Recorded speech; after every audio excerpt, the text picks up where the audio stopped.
Jeg bliver nødt til at tage væk et stykke tid. Prøv at se den her nøgle. Den skal du spise. Nogle gange så skal man skal færdig først. Inde på banegården, der er der en taske. Den taske, den henter du og graver ned i skoven op ved mors hus. Man er godt begravet et andet sted. Ej, det glemte jeg. Han hedder John nu. Hvorfor fanden vil du ikke have Manfred mere?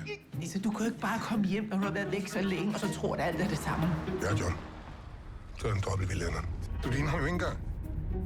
Du er ikke engang til at rette briller på. Det er vi ved at spare op til. Stop det nu. Manfred, nu fortæller hun, hvor den... Er han okay? Det er kun overfladiske skræk. Men kan jeg så ikke tage ham med hjem? Hvis du sniger 500 mand ned i lommen på mig, så kan du bare tage ham. Dissociativ identitetsforstyrrelse. Altså, man kan ikke bare vælge sit eget navn. Du forstår slet ikke, hvordan det er der mig.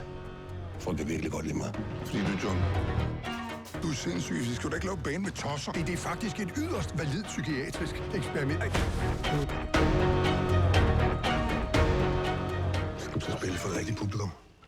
Nej, vi kommer spela från för massa bävrar.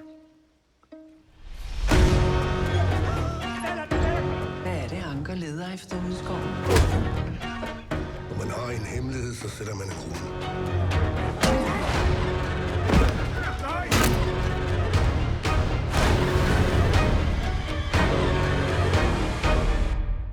Lotta, svara mig ärligt nu. Har jag inte ljust hår?